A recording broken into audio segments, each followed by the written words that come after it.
उस शख्स ने कहा हुजूर औलाद कोई नहीं तो वजीफा बताया, तो आपने फरमाया इस्तिगफार पढ़ा कर। क्या कर? उसने कहा ठीक है। तो हुजूर फिर मैं दोबारा कब आऊं? तो इमाम हसन कहने लगे बे औलाद है ना तू, इस्तिगफार का वजीफा बताया ना? कहा हाँ। फरमाने लगे अब उस वक्त आना जब अल्लाह तुझे 10 बेटे अता करेगा। कितने? 2-4 नहीं, 10 ही कह दिए। तो हजरत मीर मुआविया रज़ी अल्लाह तआला देखा, कहने लगे हसन इतना बड़ा दावा। आप फरमाने लगे मैंने कह दिया ना तो अल्लाह फजल करेगा। हाँ हाँ अल्लाह खैर करेगा, खैर हो जाएगी। वो शख्स कई सालों के बाद आया, कई सालों के बाद। तो हजरत अमीर मुआविया को भी साथ लाया, कहने लगा हुजूर अल्लाह के फजल से अल्लाह ने 10 बेटे अता फरमाए, पूरे 10 ही अल्लाह ने दिए। तो हजरत अमीर मुआविया कहने लगे जनाब बात तो आपकी सच्ची हो गई, पर मुझे भी बताइए वजीफा कहाँ से लिया? फरमाने लगे कुरान पाक से, सूरह नूह की 10, 11, 12 आयत पढ़ो। अल्लाह फरमाते तुम इस्तिगफार पढ़ो, मैं तुम्हारी बेटों से भी मदद करूंगा, मालों से भी मदद करूंगा। तो मैंने इस्तिगफार बताई थी और कुरान मेरे अल्लाह का है, रब का वादा झूठा हो सकता? फरमाया 10 बेटे मिलने थे, मैंने कह जो दिया था। और मेरे भाइयों याद रखें, इस्तिगफार अल्लाह की रहमत नाज़िल कर। नबी करीम अलैहिस्सलाम ने फरमाया मैं दिन में 100 मरतबा इस्तिगफार करता हूं। दिन में तौबा वाला कहता है कि मैं भूल गया था, मुझे माफी मिल जाए, और खशियत वाला कहता है मेरा यार नाराज ना हो, वो इस्तिगफार ही करता रहता है, वो माफी। हज़रत रूमी ने मिसाल दी है, फरमाते एक औरत थी तो भीख मांगा करती थी। एक दिन बादशाह के दरवाजे पे भीख मांगने गई तो बादशाह को पसंद आ गई, उसने निकाह कर लिया। 20 कनीज़ाएं उस बीबी के पास थी खिदमत करने के लिए, रोटी देने के लिए, कपड़ा देने के लिए, लेकिन वो हर वक्त रोती रहती थी, हर वक्त रोती। एक समझदार कनीज कहने लगी कि मलका अब तेरा दर्जा बहुत बड़ा है, तू हर वक्त रोती रहती है, माफिया ही मांगती रहती है हर वक्त, कौन सी ऐसी नेमत है जो तेरे पास नहीं? तो वो कहने लगी इसलिए तो रोती हूँ। क्या माना? कहने लगी इसलिए रोती हूँ कि मैं इस काबिल नहीं थी जो मुझे मिल गया, कहीं मेरे सर का साईं नाराज ना हो जाए, वो कहीं बिगड़ ना जाए। मुझे पता है कि मैं क्या थी और मुझे कहां तक पहुंचा दिया। मैं रोती इसलिए हूँ कि कभी कहीं वो नाराज। हजरत उमर इसलिए रोते थे कि कहीं मुस्तफा नाराज ना हो जाए। हजरत अबू बकर इसलिए तड़पते थे कि कहीं अल्लाह का फजल रूठ ना जाए।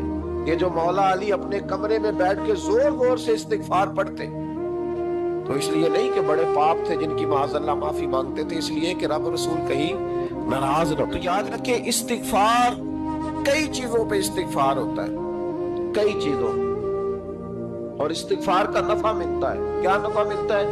वो सूरह नूह की आयत नंबर 10, 11 और 12 में अल्लाह ने बयान फरमाया कि इस्तिगफार सिर्फ गुनाह से माफी चाहने का नाम नहीं, बल्कि इस्तिगफार का तुम्हें फायदा मिलेगा। क्या? रब फरमाते हैं फकुल तुस्तगफिरू रब्बकुम। जब हजरत नूह की कौम कहत का शिकार हो गई, आजमाइशें आ गई, तो आके हजरत नूह से कहने लगे अब हम क्या करें? तो क्या कहा हजरत नूह ने? फरमाया फकुल तुस्तगफिरू रब्बकुम। आपने फरमाया अपने रब से इस्तिगफार करो, अपने रब से। उन्होंने कहत की बात की, उन्होंने कहा कि खेतियां उजड़ गई हैं, बारिश नहीं हो रही, कहत की बात। आपने क्या कहा? इस्तगफार करो। क्यों? कि इन्नहु काना गफ्फारा, बेशक अल्लाह बड़ा ही बख्शने वाला है। वो क्या करेगा? युरसिलिस समा अलैकुम मिदरारा, वो तुम पर मूसलाधार बारिश बरसाएगा। जब तुम इस्तिगफार करोगे तो अल्लाह मूसलाधार बारिश बरसाएगा। व युमदिदकुम, और वो तुम्हारी मदद करेगा। इस्तिगफार करने वाले की अल्लाह कैसे मदद करेगा? बि अम्वालिम व बनीन, तुम्हें माल भी अता करेगा और बेटे भी अता करेगा। बारिश भी देगा इस्तिगफार करने वाले को, और माल और औलाद से उसकी मदद भी करेगा। वयजअल लकुम जन्नतिन वयजअल लकुम अनहारा, अल्लाह तुम्हें जन्नत भी अता करेगा और तुम्हें नहरें भी अता फरमाएगा। तुम्हारे लिए जन्नत भी बनाएगा, अनहार भी बनाएगा। तौबा का, इस्तिगफार का तुम्हें ये फायदा मिलेगा। नबी पाक सल्लल्लाहु अलैहि वसल्लम फरमाते एक शख्स था बनी इसराइल में, बड़ा मालदार था, तो फिर उस पे गुर्बत आ गई। जब गुर्बत आई तो रो पड़ा, कहने लगा अल्लाह मैं गरीब हो गया हूँ, मेरी मदद फरमा, मैंने बड़ी नाफरमानी की है तेरी। मालदार जब था तो बड़ी मौज कर, अल्लाह मैंने बड़ी ना, अब नहीं करूंगा, मुझे मुझे मुझे इस गुर्बत से निकाल। तो अल्लाह ने फरिश्तों से कहा कि दे दो जो मांगता है। तो फरिश्ते कहने लगे या अल्लाह ये तौबा करके नहीं आया, डर के नहीं आया, ये तो उलझ गया तब आया है। ये तुझसे डर के होता है ना ऐसे कि लोग अल्लाह से नहीं डरते जितना गुर्बतों से माद अल्लाह डरते। या अल्लाह ये तो वो उलझ गया तब आया। तो अल्लाह ने फरमाया पता मुझे भी है, लेकिन आ तो गया है, चलो दे दो। तो कहा या अल्लाह अगर दे दिया तो दोबारा नहीं आएगा। फरमाया इसका भी मुझे पता है, तुम दे दो। उसे दे दिया। जब दौलत मिल गई ना तो कहने लगा ओहो वो तो मैंने इस तरीका से ही इस्तेमाल किया इसलिए कामयाब हो गया। फिर कुछ वक्त गुजरा तो फिर उलझ गया, फिर कर्जे चढ़ गए, फिर सारे इलाज। कहने लगा या अल्लाह अब नहीं करता, अब माफ कर दे। 70 दफा तौबा की और 70 दफा तोड़ी। हबीब करीम फरमाते एक दिन बिस्तर पे था, आसानी थी, 70 दफा फरिश्तों ने कहा या अल्लाह ये झूठा है, झूठ बोलता है, ये तो गुर्बत है, ये तो तेरी बारगाह में आया वरना कभी ना आता। बीमार हुआ है तो आया, इसका तो बच्चा बीमार हुआ है तो आया, वरना कभी ना आता। 70 दफा तौबा तोड़ी। एक दिन रात को बिस्तर पे लेटा था, दौलतें भी थी, आसानियां भी थी। दिल में ख्याल आया मैं कितना झूठा हूँ। जब उलझ जाता हूँ तो उसके दरवाजे पे जाता हूँ और वो कितना करीब है।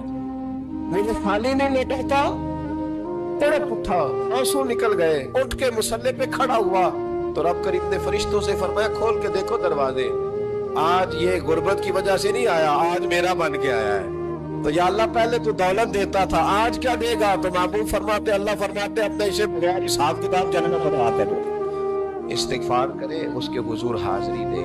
इस्तिगफार बंदे की अल्लाह से सुलह करा देता है, बंदे की रब से सुलह हो जाती है जब इस्तिगफार। देखे ना, बड़ी सादी सी बात है कि दो भाई नाराज हो तो बड़ा कहता है इसने मेरी बेदबी बड़ी की, तो छोटा अगर पास आ जाए और पैर पकड़ ले कि चल यार माफ कर दे, तेरा भाई नहीं। पता क्या होता है, सिर्फ माफी नहीं मिलती, हाँ सिर्फ माफी नहीं, छोटे ने बेदबी कर दी, बड़े को तकलीफ हुई, बात जब आगे बढ़ी ना तो बड़े ने शिकवा किया। जब लोगों ने छोटे को समझाया तो छोटा जब माफी मांगता, इधर देखो मेरी तरफ, जब छोटा माफी मांगता है ना उठ के जाता है और बड़े के पैर पकड़ता है तो निरा माफ नहीं करता, बड़ा रो भी पड़ता है, बड़ा रो भी पड़ता है। और वो कहता है कि वो मैं और तू अम्मा के पास इकट्ठे बैठते, एक बाप की मोटरसाइकिल पे इकट्ठे बैठते, तो तेरा और मेरा रिश्ता यार तूने ये क्यों? वो जो आंसू निकलते हैं ना, वो दर्द होता है, वो कैफ होता है, वो सोज होता है, वो लज्जत होती है, वो प्यार होता है। रब कहता है तू माफी मांग, इन्नहु काना गफ्फारा, तू माफी मांग, मैं तुझे माफ भी करूंगा, तेरे ऊपर रहमत भी फरमाऊंगा, तेरे ऊपर करम नवाजी भी करूंगा, तुझे नवाज दूंगा, तुझे अता करूंगा। हजरत मूसा कलीमुल्लाह अलैहिस्सलाम का जमाना मुबारक था, कहत बढ़ गया, बारिश नहीं होती। हम लोग ना अब तो खैर हमारे पाकिस्तान में तो टेबल टॉक होती है, टॉक शो होते हैं, हमारे यहाँ तो पता किया जाता है कि बारिश हो क्यों नहीं रही, और उस पर यह होता है कि धुआं बड़ा चढ़ गया है, हालात बड़े खराब हैं, फलां ऐसे हो गया, कहत का हम तो असबाब तलाश करते रहते हैं ना, फूक बहुत ज्यादा है, फलां चीज ऐसे है, फलां चीज ऐसे, अब तो ये तलाश करते रहते हैं। वो लोग यूं नहीं करते थे, वो सीधे जाके मुसल्लों पे बैठते थे, इसलिए कि वो कहते थे जब रब चाहता है तो फिर कोई चीज किसी चीज को रोक सकती, वो सीधे मुसल्ले पे बैठते।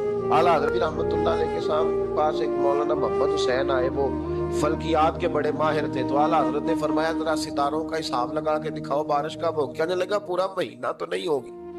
तो आला हज़रत रहमतुल्लाह अलैह फरमाने लगे कहो कि मेरा इल्म कहता है महीना नहीं होगी, अल्लाह चाहे तो अभी हो सकती है। कहने लगा जी वो तो ठीक है पर मेरा इल्म, वो जैसे रोज लोगों ने पीर नेटू शहनशाह साहब नहीं खोले होते कि बारिश कब आएगी, और इसकी तरफ ना देख, मुसल्ले पे बैठ, मेहरबानी कर मुसल्ले पे बैठ, अल्लाह की बारगाह में हाजिर हो, उससे माफी मांग, उसे मना ताकि वो रहमत की बारिश। कहने लगा जी मेरा इल्म कहता है। तो आला हज़रत फरमाने लगे फिर वही बात, तू कह अल्लाह चाहे तो बारिश अभी, लेकिन ये जो अड़ गए हैं ना बेचारे, ये अड़ ही गए हैं, ये जहां उलझ गए हैं वहां ये लोग उलझ गए, अल्लाह हमें उलझने से महफूज फरमाए। तो आला हज़रत उठे तो फरमाया टाइम क्या हुआ है घड़ी पे? कहने लगा जी 12। तो आला हज़रत ने घड़ी घुमाई, अब क्या बज गया? कहने लगा 4 बज गए। फरमाने लगे बज गए ना 4? कहने लगा जी आपने घड़ी घुमा भी दी है। फरमाने लगे अल्लाह भी जब चाहे तो सितारे घुमा देता है, अल्लाह भी सितारे घुमा देता है बारिश। कहने लगा जी वो तो ठीक है पर महीना नहीं हो सकता। अड़ा हुआ बंदा उसका कोई इलाज है जो अड़ जो जाए, इसके लिए कुरान कहता है वइज़ा ख़ातबहुमुल जाहिलून क़ालू सलामा, उसे सलूट करो दूर से, اس کو تو جان اور تیرا کہنے لگا نہیں ہو نہیں سکتی پورا مہینہ. فرمانے لگے یار تو جا اپنا کام کر. وہ شخص کہتا ہے میں نے دروازہ کھولا اعلیٰ حضرت کا, کمرے سے باہر نکلا تو تیز بارش ہو رہی. واپس آیا تو میں نے کہا احمد رضا یہ عقیدہ کہاں سے لیا ہے؟ فرمایا دروازہ مصطفیٰ سے لیا ہے صلی اللہ علیہ وسلم. تو یاد رکھیں کہ اللہ کو منانا چاہیے, استغفار کرنا چاہیے, اس کی برکات. حضرت موسیٰ ساری قوم کو لے کے نکل گئے. آؤ بھائی میدان میں اللہ کی بارگاہ میں استغفار کریں اور بارش کا سوال کریں, بارش مانگے. جب باہر نکلے دیر تک دعائیں ہوتی رہی تو حضرت موسیٰ علیہ السلام کو رب کریم نے وحی فرمائی کہ موسیٰ آپ کی قوم میں نے ایک شخص ہے جس کو 40 سال ہو گئے نافرمانی کرتے. اس نے رب سے صلح کی. کتنے لوگ ہیں؟ ایک. اور 40 سال سے وہ نافرمان ہے, اس کو مجمع سے نکال دو بارش ہو جائے گی. اگر ایک گناہگار کی وجہ سے بارش رک جاتی ہے اور جہاں دروازے کھلے ہوئے ہوں, جہاں تنہائیاں خوفناک ہوں, اور جہاں اتری ہوئی ہو, اور جہاں لوگ کروڑوں روپیہ مال ہڑپ کر گئے ہو, اور جہاں علماء کو ہاتھ کڑیاں لگا کے ٹھنڈی زمینوں پہ لٹا دیا جائے اور قوم کہہ رہی ہو اچھا ہوا اچھا ہوا, اور لوگ پھبتیاں اڑا رہے ہو, مذاق کر رہے ہو, تو پھر اس قوم پہ کس طرح کر کے فضل الہی. اور یہ مولوی کا معاملہ نہیں, یہ تو ممبر رسول کا معاملہ ہے. میرے مصطفیٰ نے یہ نہیں کہا پیر میرا وارث ہے, حضور نے فرمایا عالم میرے دین کے وارث ہے. ہاں حضور نے فرمایا جس نے عالم کے چہرے کا دیدار کیا سمجھے میں نے اپنے نبی کی زیارت کی ہے. لیکن یہاں تو خیر یہ عنوان نہیں, ورنہ میں اس پر جاتا. وہ کہا ایک بندہ ہے 40 سال سے اللہ کی نافرمانی کر رہا, وہ اگر نکل جائے تو بارش ہو جائے گی. حضرت موسیٰ نے اعلان کر دیا بھی ایک شخص ہے, وہ اگر نکل جائے تو بارش ہو جائے گی. پتہ تو ہوتا ہے نا سب کو, مجھے بھی پتہ ہے کہ میں اندر سے کیسا ہوں, اور آپ کو بھی خبر تو ہوتی ہے نا جی. جب بات ہو رہی ہوتی ہے تو پھر پتہ تو چلتا ہے نا کہ بات کہاں جا کے سیٹ ہو رہی, پتہ چلتا ہے نا. اسے بھی چل گیا پتہ, اب اندر ہی اندر رونے لگا. اور دیکھو امام رازی اور امام غزالی دونوں نے لکھا ہے کہ اس درد سے رویا, اس درد سے کہ ادھر والے کو بھی پتہ نہ چل جائے, مجمع کے اندر کھڑا ہے, اور ادھر والے کو بھی استغفار دیکھو, ادھر والے کو پتہ نہ چل جائے, اور ادھر والے کو بھی کہیں ہجوم میں غم میں بھی توہین نے ضبط غم نہ ہوئی. ہم اس احتیاط سے روئے کہ آنکھ نم نہ ہوئی, ہجوم میں غم میں بھی توہین نے ضبط غم نہ ہوئی. ہم اس احتیاط سے روئے کہ آنکھ نم نہ ہوئی, روئے بھی پر کسی کو آنسو نہیں دیکھنے دیے. اب اس درد سے کہتا ہے اللہ تو تو معاف کرنے والا ہے نا, تو تو معاف کرتا ہے, پردہ پوشی کرتا ہے. اور مالک اگر لوگوں کو پتہ چل گیا تو میرے تو بچوں کا بھی جینا حرام کر دے. یا اللہ میری تو آنے والی نسل بھی تڑپ کے وقت گزارے گی. مالک تو معاف کر دیا کرتا ہے, لوگ نہیں معاف کرتے. اے اللہ یہ میری خوبیاں بھول جائیں گے, میری خامیوں پر بات. مالک میں یہ ذلت نہیں برداشت کر سکتا, فضل فرما. حضرت موسیٰ نے دوبارہ اعلان کیا نکلتے ہو کہ نہیں نکلتے, پھر تڑپا خدا بندہ مجھے بے آبرو نہ کر. یہ ذلت اور رسوائیاں یہ نہیں برداشت ہوتی. اللہ درگزر فرما. حضرت موسیٰ نے تیسرا اعلان کیا نکلتا ہے یا میں پھر اس کا نام لوں, اللہ سے پوچھ کے نام لوں اس کا, بتاؤ کون ہے. اب تو تڑپ گیا, کہنے لگا مالک میں تیری بارگاہ میں استغفار کرتا ہوں, آئندہ نہیں کرتا, آئندہ نہیں کرتا. یہ لفظ ادا کیے, بندہ کوئی بھی نہیں نکلا. رب کریم نے بارش ادا کر, تیز بارش جب برسی نا, تیز بارش. لوگ تو نہیں دیکھ کے دوڑ گئے تو حضرت موسیٰ کہنے لگا یا اللہ مجھے بھی تو بتا, تو نے کہا تھا کہ جب تک بندہ نہیں نکلتا بارش نہیں ہوگی, تو نکلا کوئی بھی نہیں, بارش ہو گئی, ماجرا کیا ہے.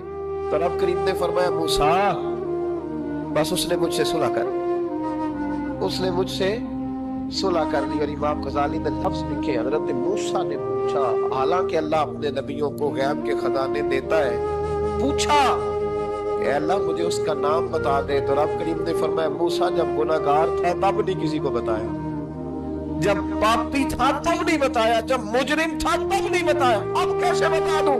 فرمایا اس کی میری صلح ہو گئی ہے. اور فرمایا جو بارش نہیں نہ ہو رہی تھی وہ بھی اس کی وجہ سے نہیں ہو رہی تھی, اب جو ہوئی ہے نا تو یہ بھی اسی کی وجہ سے ہوئی ہے. یہ بارش اب جو ہوئی ہے تو یہ بھی اس گناہگار کے سبب سے اپنی راتیں अल्लाह के साथ गुजारे। मुसल्ले पे बैठे, मेरे साहब रहमतुल्लाह अलैह से जब को कहता ना कि बड़ा परेशान हूँ तो कुछ बताएं, तो फरमाते आज रात मुसल्ले पे बैठ के अपने रब से बात करना, मैं भी बात करूँ। बंदों को दुख बताने से इज्जत में कमी आती, और अगर अल्लाह को बंदा अपने दुख बताए तो अल्लाह इज्जतें बढ़ा देता है। तिरमिजी शरीफ की हदीस है, नबी पाक अलैहिस्सलाम ने फरमाया अगर तू दुनियादारों को दुख बताएगा तो अल्लाह तुझे गनी नहीं करेगा, और अगर तू अपने रब को बताएगा तो अल्लाह बड़ी जल्दी तुझे दुनिया से बेनियाज कर देगा। तुझे लोगों की जरूरत नहीं रहेगी। इस्तिगफार करें, कसरत से करें, ज़ौक से करें, मुसल्ला आबाद रखें। हर शय देखो ना, जिस तरह खाने की मेज आबाद रहती है, बिस्तर आबाद रहता है, हमारे दीगर मामलात, अगर मुसल्ला ना आबाद रहे तो रूह बेचैन रहती है, तबीयत बेकरार रहती है। इंसान, मैंने देखा है बड़े बड़े समझदार लोग पागलों जैसी जिंदगी गुजार रहे हैं, बोलते जा रहे हैं, बोलते जा रहे हैं, बोलते जा रहे हैं, ऐसे किसी को कोई खबर कि 6 फोन उठाए हुए हैं, ऐसे जैसे डिस्टर्ब हो गए मेंटली तौर पर। वजह क्या है कि इनसे जान नहीं छुड़ाते। कभी सारे मोबाइल बंद करके ना, सारे बच्चे हर चीज साइड पे करके मुसल्ले पे भी आना चाहिए, और मालिक तो बड़ा ही करीब है। तिरमिजी शरीफ के लफ्ज है, नबी पाक ने हमें समझाया और एक जुमले में सारी बात खत्म कर दी। हुजूर फरमाने लगे तो अल्लाह की थोड़े दिए हुए रिस्क पे राजी हो जा, वो भी तेरी थोड़ी इबादत से राजी हो जाएगा। और अगर तेरा प्रोग्राम है लंबी चौड़ी जायदाद होगा तो फिर सजदे भी लंबे कर, पर लंबे कर में तू भी। ये क्या बात हुई, यहाँ जितनी दौलत बढ़ती जाती है इबादत सुकड़ती जाती है, वक्त ही नहीं, टाइम ही नहीं, ये बढ़ा फिर। तो जब दोज़ख में जाने लगा ना तो फिर ख्याल आया, तो हुजूर फरमाते इस्तिगफार करने लगा, कहने लगा अल्लाह मैं भूल गया था, अल्लाह मुझे गलती लग गई, इस्तिगफार कर रहा। तो जब उसने इस्तिगफार किया तो रब करीम तो पहले ही बड़ा कबूल करने वाला है। या अल्लाह मैं भूल गया था, फरमाया चलो जो इस्तिगफार करे उसे तो मैं वैसे ही माफ कर दिया करता हूँ, इसे बख्श दो, इसे मेरे फजल से जन्नत में ले जाओ। अल्लाह ताला ने इस इस्तिगफार को बड़ा पसंद फरमाया, बड़ा पसंद फरमाया। और ये इस्तिगफार के जुमले माली को इतने पसंद आए कि अल्लाह ने नबी पाक अलैहिस्सलाम को भी हुक्म दिया, कहा महबूब आप भी मेरी बारगाह में इस्तिगफार करें। अगरचे हुजूर का इस्तिगफार इस माने में नहीं है, बल्कि नबी पाक का इस्तिगफार तो बुलंदी दरजात का मामला है। क्योंकि इस्तिगफार खुद एक इबादत है, तो ये इबादत करने का अल्लाह ने अपने महबूब को भी इरशाद फरमाया। जब फतेह मक्का हुई तो फरमाया इज़ा जाअ नस्रुल्लाहि वल फतह, जब अल्लाह की मदद आई तो फिर फतह नसीब हुई। वरअयतन नास यदखुलून फी दीनिल्लाहि अफ़वाजा, तो फिर आप देखेंगे लोगों को, लोग फौजों की फौजें दीन में दाखिल हो। लोग पहले एक एक दो दो करके आया करते थे, तो अब फौजों की फौजें आ रही हैं, तो या अल्लाह हम क्या करें? तो रब करीम ने फरमाया महबूब फसब्बिह बिहम्दि रब्बिका वस्तगफिर, अपने रब के लिए हम्द करो, तस्बीह पढ़ो और इस्तिगफार करो। क्या करो? इस्तिगफार, माफी मांगो, उसके हुजूर आहुजारी करो, इस्तिगफार करो। माना ये हुआ कि जब तो गलती हो जाए फिर भी इस्तिगफार करो, जब अल्लाह ज्यादा नेमतें दे फिर भी इस्तिगफार करो। हमारे यहाँ ये होता है कि जब तो कोई नुकसान होता है तो वो अल्लाह की तरफ से होता है, नुकसान हो जाए तो कहते हैं अल्लाह की मर्जी थी, और फायदा हो जाए तो कहते हैं मैंने मेहनत ही बड़ी की थी, मेरी जद्दोजहद बड़ी। एक बच्चा एक दफा मेरे पास कहीं इंटरव्यू के लिए जा रहा था, तो दुआ कराने आया, कहने लगा मैंने वहां जाना है, दुआ कीजिएगा, अल्लाह ताला कामयाबी दे। मैंने दुआ की, कुछ उसको पढ़ने को बताया, लेकिन कामयाब ना हो सका, लौट आया। तो मैंने पूछा कि क्या बना? कहने लगा हज़रत साहब बस अल्लाह की मर्जी थी, अल्लाह की मर्जी थी। फिर एक दफा गया तो ना कहा अल्लाह की मर्जी थी, तीसरी दफा गया कामयाब हो गया। तो भैया अब क्या बना? कहने लगा जी जब मैं दाखिल हुआ तो उसने जाते ही मुझसे पूछा सबसे पहला सवाल ये कि तुम्हें जनरल नॉलेज की भी कुछ मालूमात है या शोबे के आदमी हो? तो मैंने कहा जनाब पूछिए। तो उन्होंने पाकिस्तान का हुदूद अरबा पूछा, तो मैंने फटाफट बता दिया।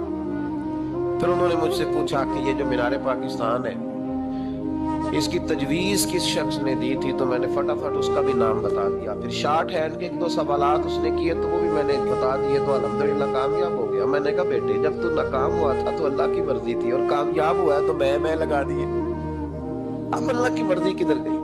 ये इतना बड़ा नुक्स है इंसानी फितरत का, इतनी बड़ी कमजोरी है कि माज़ अल्लाह ताला हम कमजोरियां कुदरत के खाते में डाल दें, और नाकामियां कुदरत के खाते में, और कामयाबियां क्या तमाशा। हालांकि होना ये चाहिए था کہ جہاں انسان کمزور پڑے تو کہے میری غلطی تھی، میری غلطی تھی۔ صوفیاء یہ سبق دیتے ہیں، اللہ کے بندے یہ پیغام دیتے ہیں کہ جب تو کہیں ناکام ہو جائے تو سمجھ جائیے تیری، اور جب تو کامیاب ہو جائے تو سمجھ رہے اللہ راضی ہو گیا تھا، اللہ نے رحمت کر دی، اس نے فضل کیا تو۔ او بھائی یہ آنکھیں تیری محنت کی نہیں نا، اس لیے تو شکر نہیں ادا کرتا۔ یہ وجود، یہ ٹانگیں، یہ شعور، یہ تیری جدوجہد کا نہیں۔ جو عقل کی دولت اللہ نے دیا نا، یہ تیری محنت کی نہیں۔ اگر محنت کی ہوتی تو سجدے میں پڑا رہتا، تو خیال کرتا۔ اللہ نے آنکھیں دیا قرآن دیکھنے کے لیے، جب وہ کسی گندی چیز کو دیکھتا ہے تو ناشکری کرتا ہے، جب غلط طرف اٹھاتا ہے یہ چیزیں تو ناشکری کرتا ہے۔ صاحبو یاد رکھنا اور اس پر ضرور غور کرنا کہ جب نعمتوں کا شکر ادا نہ کیا جائے تو پھر ہمیں استغفار کا حکم دیا گیا۔ پھر کیا کرنا ہے ہم نے؟ استغفار کہ یا اللہ ہم تیری نعمتوں کا شکر ادا نہیں کر سکے تو ہمیں معاف فرما دے، تو ہم سے درگزر فرما، معاف فرما۔ ایک استغفار اس بات کا ہے کہ دیکھیں نا، یہ رسول پاک علیہ السلام کا فرمان، یہ حدیث امام رازی نے لکھی ہے، نبی پاک کی فرمان کے لحاظ سے جو چیز ہمارے سامنے ہے نا، اس پر ہماری آنکھیں بھی کھل جانی چاہیے، دل بھی کھل جانا چاہیے، کہ کوئی خاص ہی بات تھی جو حضور نے بیان فرمائی صلی اللہ علیہ وسلم۔ سرکار دو عالم علیہ السلام نے فرمایا ایک آدمی نے 500 سال بغیر ریاکاری کے اللہ کی عبادت کی۔ کتنے سال؟ 5 سال نہیں ہوتی بغیر ریاکاری کی۔ تہجد پڑھنے والا جب تک 6 لوگوں کو بتا رہا نا ایک تہجد پڑھی ہے، اتنی دن تو تہجد آگے بڑھتی نہیں، کم از کم 6 بندوں کو پتا ہونا چاہیے۔ اور میرے جیسے حاجی نمازیوں کا تو دل کرتا ہے کہ وظیفے پہ بندہ رکھا جائے جو تعریفیں کرے صبح شام۔ حاج صاحب کی کیا بات ہے، حضرت صاحب کی وظیفہ دیں گے اس کو مہینے کا، اور وہ تعریف کرے کھول کے کہ آپ کی بڑی بات۔ یہ مرض ہے، تعریف سننا نا یہ بیماری ہے، اس نے جھوٹ کو جنم دیا، بہت بڑا مرض ہے۔ حضرت سعدی نے اس پر بہت بڑے مقالہ جات لکھے اور فرماتے ہیں یہ مرض کچھ لوگوں میں بہت زیادہ ہوتا ہے۔ ایک امیروں میں، امیر لوگ ناراض نہ ہو جائیں پر انہوں نے کہا ہے تو کوئی حکمت ہوگی نا، امیروں میں تعریف سننے کا مرض بہت زیادہ ہوتا ہے۔ فرماتے ہیں ایک بادشاہوں میں اور تیسرا عورتوں میں، ان میں یہ بیماری بہت زیادہ ہوتی ہے۔ کوئی تعریف نہ کرے تو خود اپنی کرنی شروع کر دیتے ہیں، خود ہی کہہ دیتے ہیں کہ وہ کیا بات سی، میرے ابا جی تے وہ تے 100 وال چلدا سی تے 150 بندہ ٹکر کر، ابا جی دی چھڈ تو دس تیرے کنے چل دے، تیرے کو کنے بندے روٹی کھاتے، اپنی بات کرنا۔ اقبال کہتے تھے تو وہ آباد تمہارے ہی مگر تم کیا ہو، ہاتھ پہ ہاتھ درے منتظر فردا، ابا جی کی دادا جی کے چھوڑ اپنی کر، ہمیں تو تیرا پتہ ہے تو اپنی بات کر، تیرے اندر بھی کوئی چیز ہے کہ نہیں۔ ابا دادا تو سب کے بڑے ہیں، حضرت آدم کی اولاد ہے تو حضرت آدم نبی تھے، تو باپ دادا تو سب کے بڑے بڑے ہی ہیں، بات یہ ہے کہ اپنی بات کرنی چاہیے نا۔ تو یہ بیماری ہے، یہ نقص ہے، 500 سال بغیر ریاکاری کی عبادت، اور بیان میرے نبی کریم علیہ السلام فرما رہے ہیں 5 کھولیے، بہت بڑا مسئلہ ہے، دکھاوا نہ ہو، ریاکاری نہ ہو۔ ہم مجالس میں جاتے ہیں نا جناب محافل میں، تو لسٹ ملتی ہے، یہ چوہدری صاحب نے صدارت ہے، انہوں نے خصوصی تعاون کیا ہے، تو یہ فلانے صاحب ہے تو ان کا بھی نام لینا ہے۔ تو میں کبھی کبھی کہہ دیتا ہوں کہ یار آپ نے تو کہا تھا یہ نبی پاک کی تعریف کی محفل ہے، اور یہاں آپ نے لسٹ لگا دی ہے پوری تعریف کرنے والوں کی۔ کچھ ضروری ہے کسی کا نام لینا اور اس کا جناب ذکر کرنا اور اشتہار پہ اس کی فوٹو آنا، یہ کچھ ضروری ہے؟ ویسے بھی کو اچھا لگتا ہے کہ نبی پاک کے نام کی محفل اور میں صدارت کر رہا ہوں؟ ڈرنا چاہیے نا مجھے اللہ تعالیٰ، حضور کی محفل اور میری صدارت، اس پر کبھی غور کریں۔ اگر کوئی راہ طریقت کا مسافر ہوگا تو تڑپ جائے گا کہ نبی پاک کے نام کی محفل اور سرپرستی ایک ایسے آدمی کی جس کو وضو تک نہیں کرنا آتا، چھ مانا دار کو دھکتا ہے معاذ اللہ تعالیٰ، جس کا جو دل کرے وہ کرتا جائے۔ 500 سال بغیر ریاکاری کی عبادت کی، 5 بڑا مشکل ہوتا ہے۔ حضور فرماتے ہیں یہی بندہ جب اللہ کے حضور کھڑا کیا جائے گا تو رب کریم اس سے کہے گا کہ چلو اس کو میرے فضل سے جنت میں لے، تو عرض کرے گا مالک فضل تو ٹھیک ہے پر 500 سال لگائے میں 5۔ وہ مولوی صاحب میری طرح کے بیچارے جو امام مسجد ہوتے ہیں نا، تو وہ بھی کہتے ہیں جب میں آیا تھا تو 30 بچے تھے مسجد میں، اب 80 ہو گئے۔ اور بھائی یہ بندوں کو بتانے کی کیا ضرورت ہے، یہ تو اللہ کی رضا کے لیے ہے، تو چھوڑ اس میں اتنا تذکرہ کرنے کی کیا حاجت۔ 500 साल जिसने लगाए, बोल पड़ा या अल्लाह 500 साल लगाए और तू कहता है कि इसको मेरे फजल से ले जाओ। तो रब करीम ने फरमाया चलो कोई नहीं, फिर इंसाफ कर लेते। उल्टी आंख की रोशनी निकाल के तराजू के एक पलड़े में रखो और 500 साल की बगैर रियाकारी की इबादत दूसरे पलड़े में रखो। कभी उस मरीज से पूछना जिसको डॉक्टर कह देता है कि तेरी आंख का इलाज नहीं हो सकता। बेबस होते हैं डॉक्टर, जवाब दे जाता है शऊर। पूछ कभी उस शख्स से, कहते हैं बस अब आप अपनी आंखें मौजूद होने के बावजूद आप देख नहीं सकते, इतनी मोटी आंख लगी हुई है, लेकिन रोशनी अल्लाह चाहे तो देता है, ना चाहे तो नहीं देता। एक आंख की रोशनी एक पलड़े में रख लो और दूसरे में 500 साल की इबादत रख दी। अल्लाह अकबर। तो रब करीम ने फरमाया अब तोलो। जब तोली तो वो इबादत थोड़ी थी और एक नेमत ज्यादा थी। अल्लाह ने फरमाया ये तो भाई इसको तो 500 साल दिए थे, ये तो एक नेमत का शुक्र नहीं अदा कर सका, पकड़ो इसको दोज़ख में डालो। ये करके क्या आया है? पकड़ो जहन्नम में डालो इसको। जिस तरह सारा कुछ छोड़ छाड़ के लोग कहते नहीं कि 1 महीना मैंने किसी सियाती मकाम पे रहना है, मैंने अपने ठंडे इलाके में चले जाना है, बर्फबारी देखनी है, सैर करनी है, 10 दिन की छुट्टियां वहां गुजारनी है। चलो 7 छुट्टियां वहां गुजार लो, 3 दिन अपने अल्लाह के साथ गुजारो। रोजे रखो, दिन को रात को कुरान शरीफ पढ़ो, तिलावत, कुछ वक्त दो अल्लाह के साथ हुजूर पर दुरूद और सलाम भेजने के लिए, नबी पाक की नात के लिए, अज़कार के लिए, बुजुर्गों के लिए। फिर देखना अल्लाह रूह को कितना सुकून देता है। आखिर दावा याद अल्हम्दुलिल्लाह।